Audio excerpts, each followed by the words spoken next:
देखिए अब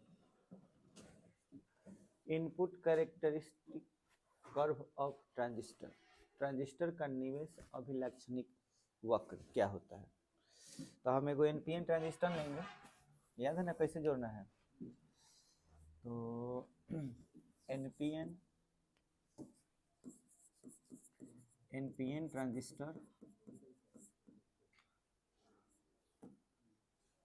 NPN transistor में कॉमन एमिटर है, कॉमन एमिटर लेने पर हमने कॉमन में क्या ले लिया, एमिटर ले लिया। ट्रांजिस्टर कौन सा है, एनपीएन। तो चलिए एमीटर के लिए हम लोग क्या करते हैं, एगो वायर ऐसे आएगा, ये अर्थिंग के लिए यहाँ एक कनेक्शन हो जाएगा, एक इधर, ठीक है।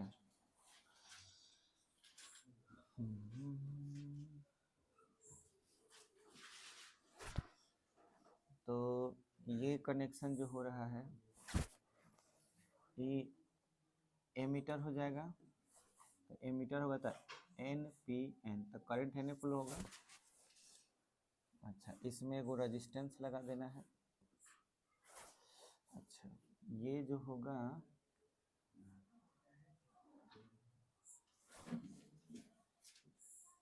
इसमें एगो रेजिस्टेंस हमको ले लेना है और यहाँ रिवर्स बाइसिंग करना है। रिवर्स बाइसिंग थोड़ा सा आगे और बढ़ाते हैं, रिवर्स बाइसिंग। तो एन पी एन, तो एन है तो पी से जोड़ेंगे,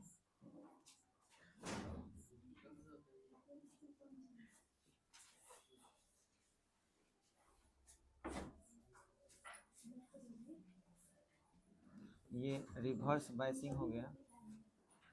अच्छा, एक और चीज, इसका करंट देखना है हमको,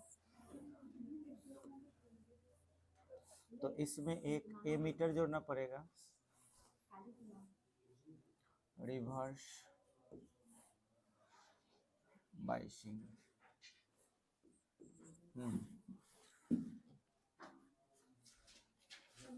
एमीटर यहाँ जोड़ दे रहे हैं।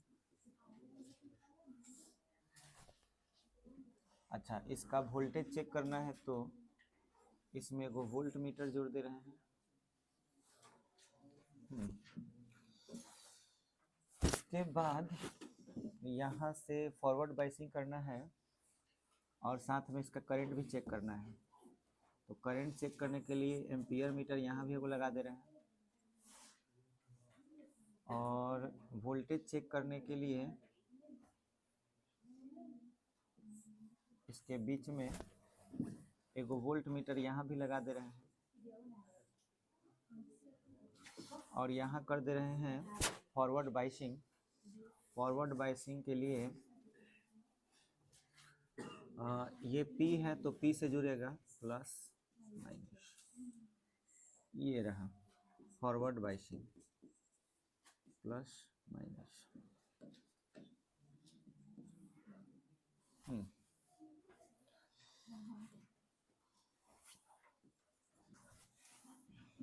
ये नहीं भी लिखेंगे तो कोई दिक्कत नहीं, आपको सीधे पता चल ही जाएगा कि रिवर्स बाइसिंग है, ये फॉरवर्ड बाइसिंग है।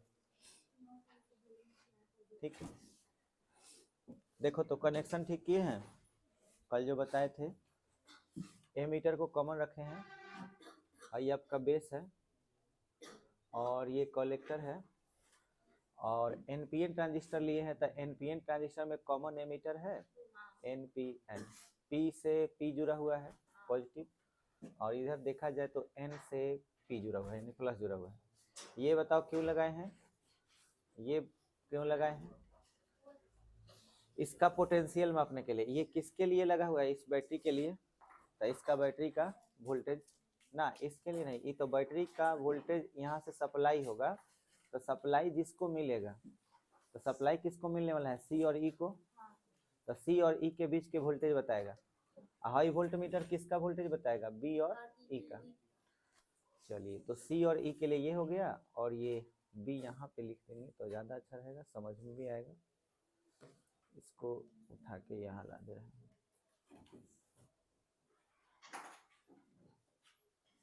ये रहा है जी। अच्छा, इसमें जो करंट फ्लो होगा एनपीएन कहाँ? हाई है, ये एन है, हाई एन है तो पी से जुड़ेगा, एन है तो पी से जुड़ गया, और ये भी एन है। तो कहने का मतलब है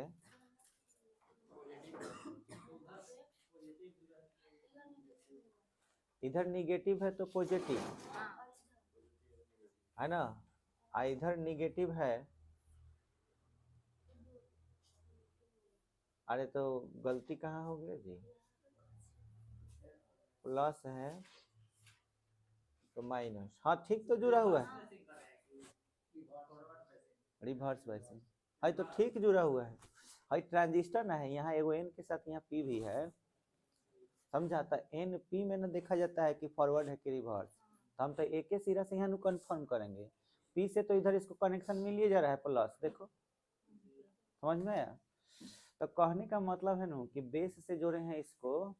आपको याद होगा कि इधर निगेटिव होता है तो इधर पॉजिटिव से जोड़ते हैं, एक ही तो कनेक्शन है। तो कौन सा बाइसिंग हो जाएगा? रिवर्स। कलेक्टर और एमीटर को हमेशा रिवर्स, माने कॉमन जो होता है, जो कलेक्टर होता है उसको रिवर्स रखते हैं। हाई क्या है? फॉरवर्ड। फॉरवर्ड कैसे है? एन पी एन, तो पी है, पॉजिटिव है। बोलो, बुझा गया? अब हम इसे ग्राफ खींचेंगे, उसी ग्राफ को कहते हैं अभिलाक्षणिक वक्र, ठीक है? तो इसमें एक चीज को समझो, यहाँ तक का जो सर्किट देख रहे हो, इतना दूर तक बीई का सर्किट, इसको इनपुट बोला जाता है, ठीक है? और इधर का सीई वाला जो मॉडल देख रहे हो, इसको कहा जाता है आउटपुट। समझ में आया? ये आउटपुट सर्किट है और ये इनपुट। हमको किसका निकालना है? निवेश अभिलाक्षणिक, मतलब input characteristic curve of transistor. मुझे इनपुट को निकालना है, तो आपको ध्यान देना है इसमें क्या क्या बात। ये भी लगाए हैं वोल्ट मीटर, किसके बीच का वोल्टेज देखने के लिए? बीई का। समझ में आया? तो ये वोल्ट मीटर किसका वोल्टेज बता रहा है? ये वोल्ट मीटर बीई का वोल्टेज बता रहा है ना। तो इस जगह पर वोल्टेज हम मान लेंगे कि ये वोल्टेज किसका बताएगा? बीई का। तो बताओ ये वोल्टेज किसका बताएगा? सी और ई का। देखो यहाँ करंट बी से ई में जाएगा और यहाँ करंट सी से ई में आएगा। समझ में आया?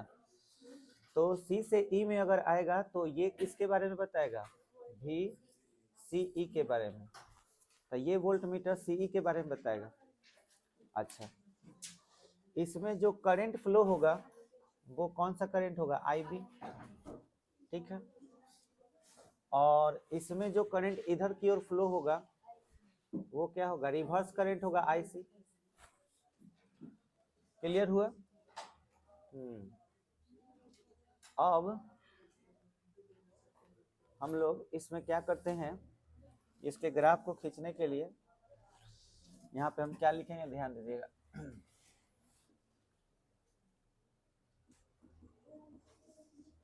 इनपुट यानी कि निवेश,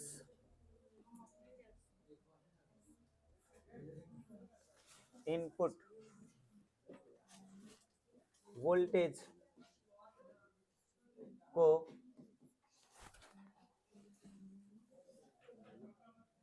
वेरिएबल और आउटपुट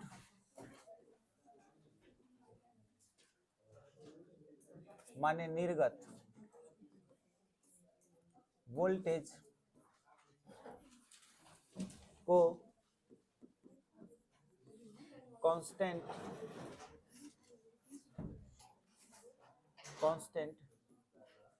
रखने पर। चलिए शुरू करते हैं।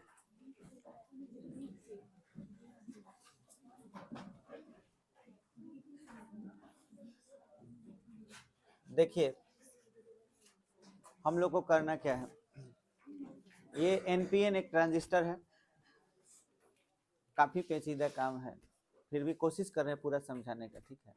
देखो एनपीएन ट्रांजिस्टर में ये जो बैटरी देख रहे हो, इसकी वोल्टेज कम होती है, इसकी वोल्टेज अधिक होती है, ठीक है। कंपैरिजन करे तो सीधा देखा जाता है कुत्ता है तो ये हाथी है, समझ में आया। जैसे जैसे भाव भाव करेगा वैसे वैसे हाथी रिएक्शन करेगा, माने रिएक्ट करेगा। और बस इसी चीज का फायदा उठाना है कि कुत्ता भौंकेगा तो हाथी भी मतलब भौंकेगा, हाथी नहीं भौंकेगा, चिल्लाएगा। तो बस हमको यही चीज देखना है कि इसके कुछ करने से ये क्या करता है और इसी का फायदा उठाना है। तो इसका फायदा उठाने के लिए सबसे पहले हमें हर तरह का निवेश का यानी इनपुट का एक वक्र खींचना होगा, अभिलाक्षणिक वक्र। अभिलाक्षणिक इसलिए बोल रहे हैं क्योंकि ये नेचर इसमें देखा जा रहा है, इसलिए अभिलाक्षणिक इसको बोला जा रहा है, या गुण धर्म बोल सकते हैं। अब इसमें तुमको करना क्या है कि रीडिंग लेना है। रीडिंग लेने का मतलब हुआ कि इसके वोल्टेज को चेंज करना है और चेंज करने के बाद एब्जॉर्ब करना है कि इधर क्या हो रहा है। अगर तुम इसे चेंज कर रहे हो तो इसका मतलब यहाँ से बैटरी चेंज किया, वोल्टेज चेंज किया। तो जो चेंज कर लेते हैं तो उसके लिए हम एरो का चिन्ह लगा देंगे, तो इसका मतलब हो गया कि हम इसका वोल्टेज चेक कर रहे हैं, चेंज कर रहे हैं। अच्छा, ये बैटरी का वोल्टेज है, बात समझ में आया। और ये बैटरी का वोल्टेज जो है किस में जा रहा है, बेस में जा रहा है। तब बेस बैटरी इसको बोल सकते हैं, ये बेस के लिए बैटरी है। तो इसके वोल्टेज को हमने नाम दे दिया VBB, समझ में।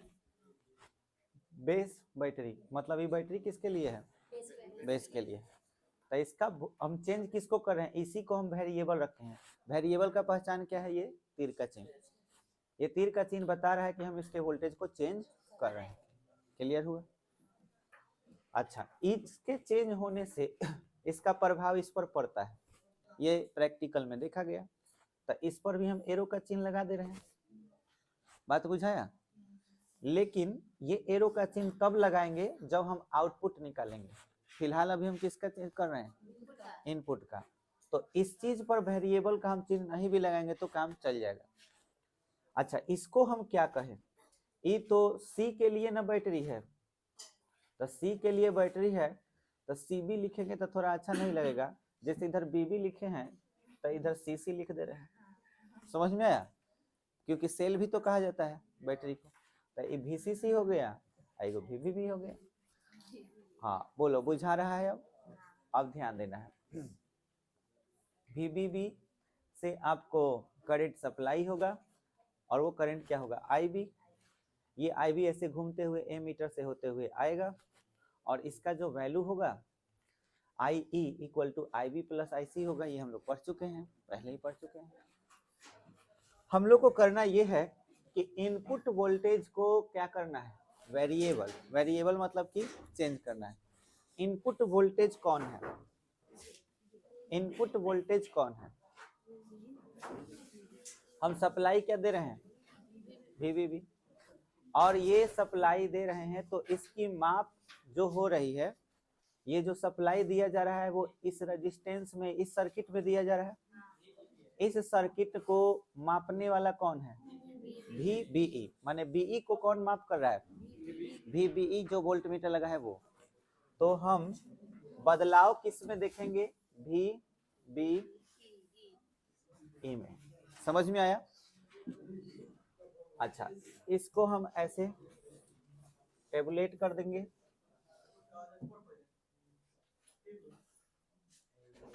अच्छा, VBE अगर बदलेगा तो इसमें कौन बदलेगा, धारा, धारा। और वो धारा क्या है, IB। तो हम यहाँ पे क्या लिख देंगे,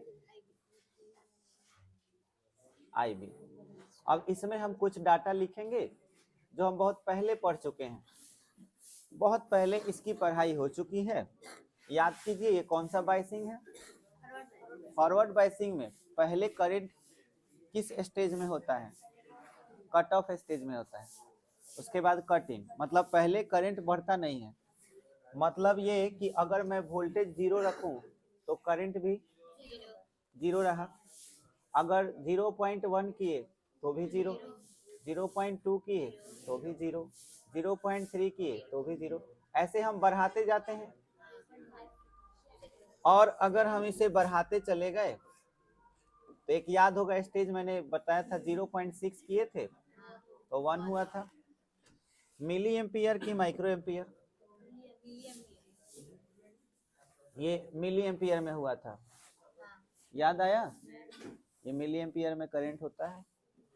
अच्छा 0.7 करते हैं तो 2 हो जाता है, 0.8 करते हैं 0.3, ऐसे करके, सॉरी 0.3 नहीं 3, ऐसे ये बढ़ते जाता है। अब इसका हम एक ग्राफ खींचते हैं, ठीक है। अब यहाँ पे आपको ये ध्यान में रखना है कि ये जो करंट है यहाँ पे हम क्या लिखते हैं, IB, ठीक है, और ये क्या लिखते हैं, VBE।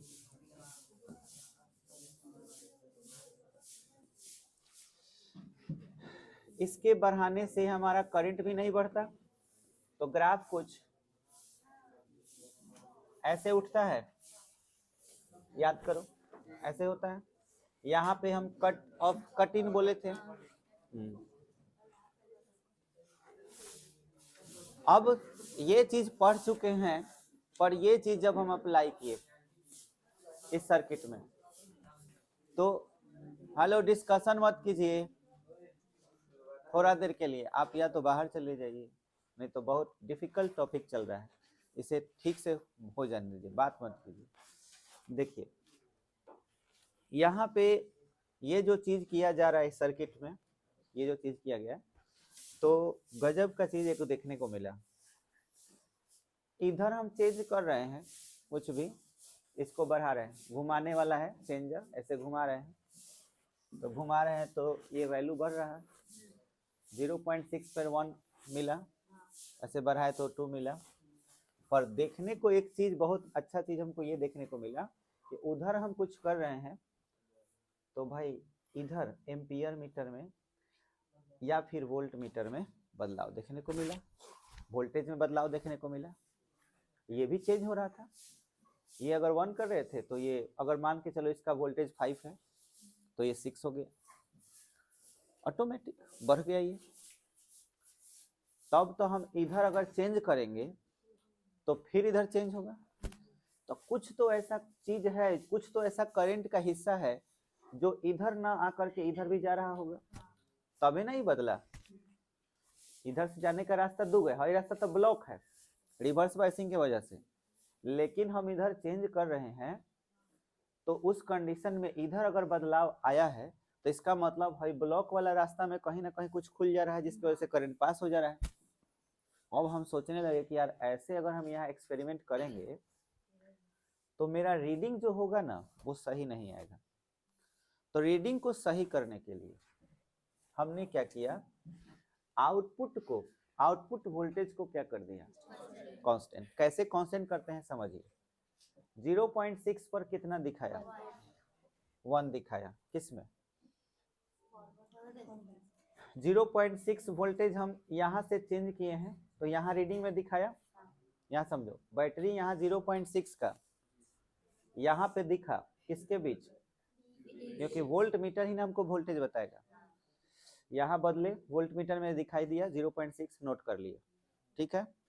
यहाँ देखे, यहाँ दिखाया 6, पहले 5 था, कितना हो गया 6, हाई चेंजर इसका घुमा दिए, हाई जो है धके ऐंठ दिए और कितना पर लिया दिए, जितना पहले था, क्योंकि कांस्टेंट रखने का मतलब क्या हुआ, फिर से उतना ही पर 5 पर कर दिए, 5 पर कर देने के बाद फिर इसको घुमाए, थोड़ा सा बढ़ाए, फिर ही बढ़ रहा था, तो हम हमेशा बार बार इसको कितने पे रख रहे थे 5 पर, इधर से रीडिंग उठाते जा रहे थे।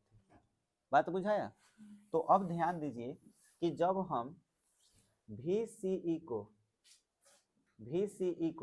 यहाँ VCE को कितना पर रख रहे थे? 5 पर, तो ये ग्राफ प्राप्त हुआ। बात बुझाया? अब हम क्या किए कि यही चीज फिर से किए, लेकिन VCE को कितना पर कर दिए? VCE को 5 के जगह पर कितना कर दिए? 6। मतलब अब 6 पर रोक के रखना है इसको, 6 पे। समझ में आया? और फिर ये देखना है कि क्या हो रहा है। तो उस कंडीशन में हमने देखा कि ग्राफ ऐसा ही तैयार हुआ, लेकिन ग्राफ में थोड़ा सा बदलाव था। ये ऐसे ग्राफ उठ गया। मतलब समझ में आया? देखो वोल्टेज बीई का थोड़ा सा ज्यादा हो गया और फिर से ग्राफ वही आया, लेकिन हम ये VCE का वैल्यू कितना रखें? 6। हम फिर से 7 पर आ गए। हम फिर से यही एक्सपेरिमेंट किए, तो फिर हमारा ग्राफ कुछ अलग प्राप्त हुआ, कुछ इस टाइप का। समझ में आया? और यहाँ VCE कितना रखे? 7। 5, 6, 7 के जगह पर कुछ और भी तो रख सकते थे। तो ये जो चीज आप देख रहे हैं, हमको यहाँ एक चीज सीखने को मिला कि वोल्टेज किसी एक एक्यूरेट, अब कांस्टेंट हमें 5, 6, 7 लिख रहे हैं, उसके जगह पर कांस्टेंट K लिख दे रहे हैं। K1 पर ये रहा, K2 पर ये वाला, और K3 पर इस तरह। ऐसे तो बहुत सारा प्राप्त होते जाएगा। तो इसी को कहा जाता है अभिलाक्षणिक वक्र। किसके लिए? इनपुट के लिए। बोलो ये बात समझ में आया? इनपुट के लिए ये हो गया। अब मुद्दा ये है कि अगर हमको आउटपुट का करना हो, ठीक है, इसी में, तो इसी के जरिए हम आउटपुट का भी निकाल सकते हैं। अब आउटपुट का कैसे निकालेंगे? तो देखिए हम यहाँ पे क्या लिखेंगे? ट्रांजिस्टर का, जैसे input characteristics curve of transistor है ना, तो अब हम यहाँ पे क्या लिखेंगे? आउटपुट। अब तुम लोग को ये बात समझ जाना हो चाहिए कि अब इसके बाद हमको क्या करना है। बता सकते हो अब क्या, कैसे ग्राफ खींचना है? पहले हम किसको कांस्टेंट रखे? सीई को। तो ये ग्राफ तैयार हुआ। तो ये अभिलाक्षणिक वक्र किसका हुआ? इनपुट का। समझ में आया? तो इसको इनपुट का अभिलाक्षणिक वक्र कहा जाता है। अब आउटपुट का निकालना है तो किसको कांस्टेंट रखना चाहिए और किसको वेरिएबल? हाँ, यहाँ से भी पढ़ सकते हो, इनपुट वोल्टेज को वेरिएबल रखे हैं तो इनपुट वोल्टेज को कांस्टेंट और आउटपुट वोल्टेज को वेरिएबल रखेंगे तो हमें क्या मिलेगा? तो हम यहाँ पे यही बात लिख दे रहे हैं डायरेक्ट, इनपुट वोल्टेज को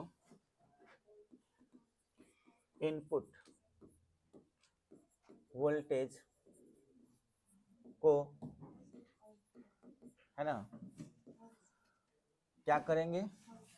कांस्टेंट और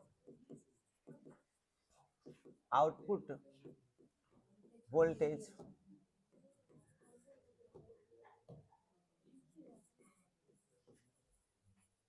को वेरिएबल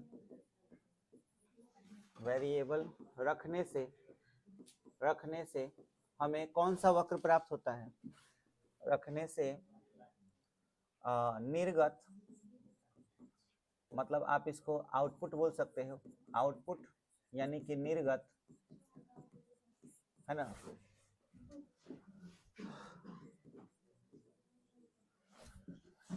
कैरेक्टरिस्टिक्स। इसका मतलब क्या हुआ?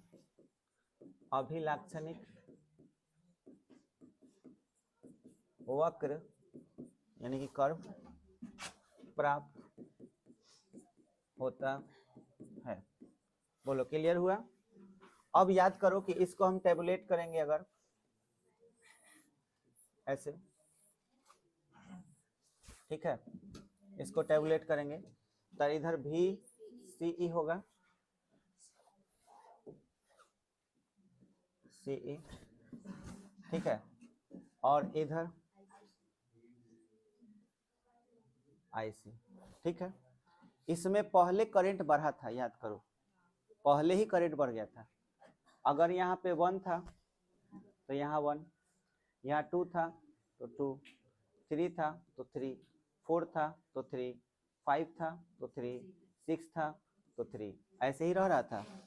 और इसके बाद जैसे ही हम आगे बढ़े थे, मान लीजिए कि 10 हुआ तो ये क्या हो गया, ब्रेक डाउन हो गया। याद कीजिए ऐसा होता था।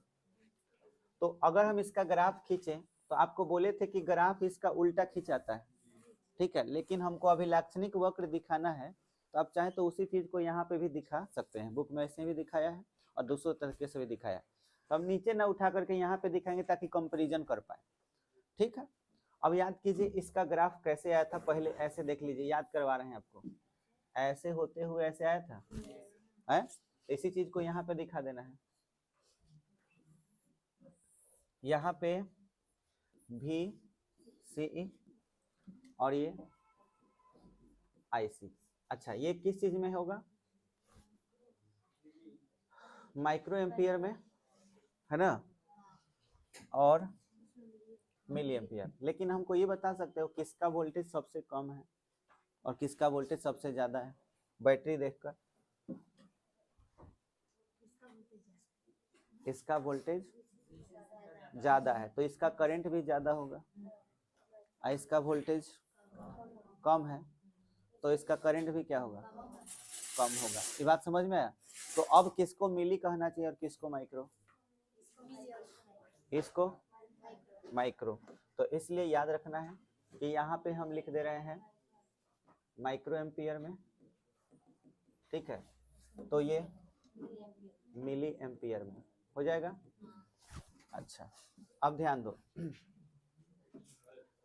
यहाँ पर हम लोग जो ग्राफ खींचने वाले हैं वो क्या आने वाला है, देखो पहले करंट थोड़ा सा बढ़ेगा और हम इसमें ग्राफ सिर्फ ये दिखाएंगे, ब्रेक डाउन वाला नहीं दिखाएंगे, क्योंकि ब्रेक डाउन हमें जरूरत नहीं है, समझ में आया। तो हम ब्रेक डाउन तक का छोड़ दे रहे हैं क्योंकि ब्रेक डाउन तो होगा ही, तो हम इसमें ये दिखाएं। अब ये जो दिखाए हैं इसमें किसका वैल्यू कांस्टेंट रखा गया है, देखो ग्राफ देख के पता चल जाएगा। VCE बराबर K1 था, तो इसमें बताओ किसको कांस्टेंट है, VBE बराबर K1, यानी BE को कांस्टेंट रखा गया, इसमें इधर BE को कांस्टेंट रखा गया। बात बुझाया, इसको कांस्टेंट रखें और इसको क्या कर रहे हैं, बढ़ा रहे हैं, तो हमें इस तरह का ग्राफ प्राप्त हुआ। अब सोच के बताओ कि K1 के जगह पर कांस्टेंट K2 रखा जाता, तब ग्राफ इसके ऊपर आता, तो कुछ ग्राफ इस टाइप का हो जाता। कब, जब भी BE बराबर कांस्टेंट क्या रहता, K2।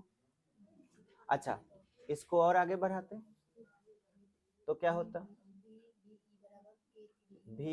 BE बराबर K3। थोड़ा सा और अच्छा से बना दे रहे हैं सब। ऐसा कीजिएगा कि इसको ना आप ऐसे सीधे पहले कर लीजिएगा, ठीक है, और ऐसे बहुत सारे लाइन खींच लेने हैं, जितना मन करे।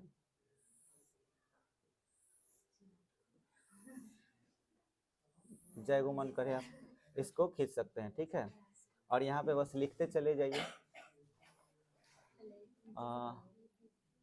VBE बराबर K1, VBE बराबर K2, VBE बराबर K3 और VBE बराबर K4, VBE बराबर K5 और V बराबर K6। अब मुझे ये बताओ सब कि ये जो करंट होगा वो माइक्रो एम्पियर में होगा या मिली एम्पियर में,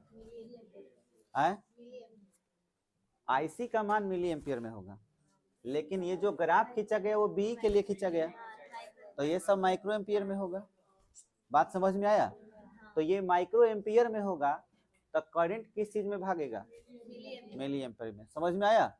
अब ठीक से समझो, माइक्रो एम्पियर इनपुट में था कि आउटपुट में, माइक्रो एम्पियर इनपुट में था, IB। ये देखो IB माइक्रो एम्पियर, छोटा कौन होता है, माइक्रो एम्पियर कि मिली एम्पियर, माइक्रो एम्पियर। ध्यान देना। बहुत इंपॉर्टेंट बात बता रहे हैं। ये क्या है? माइक्रोफोन।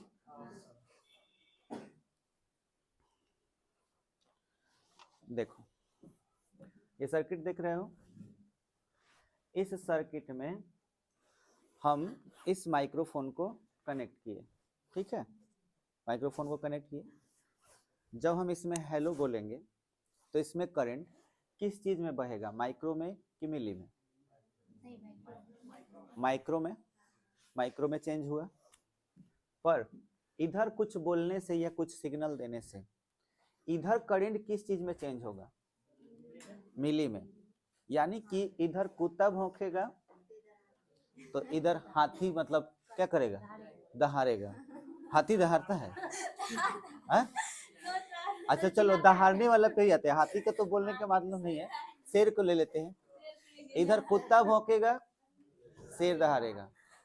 दहाड़ के दिखाए।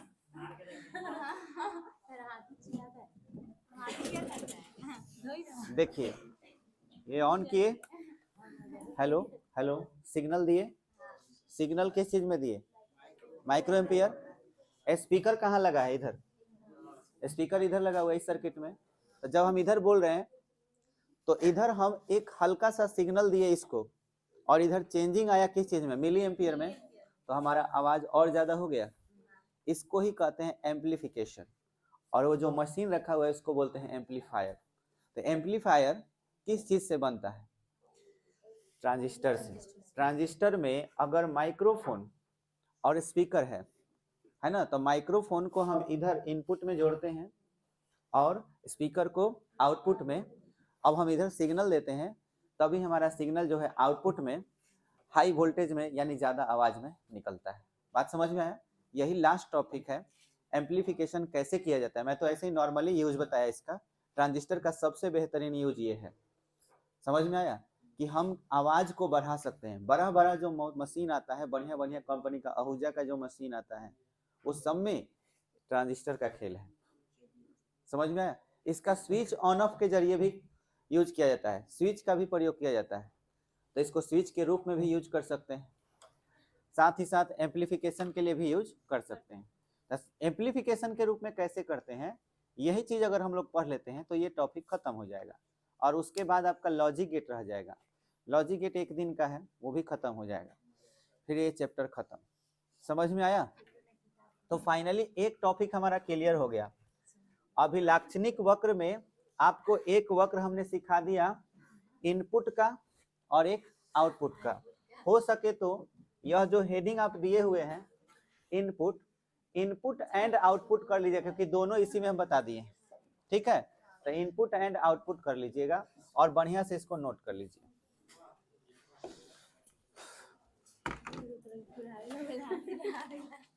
हाथी दहाड़ता है? नहीं, इसके घर दहाड़ता है।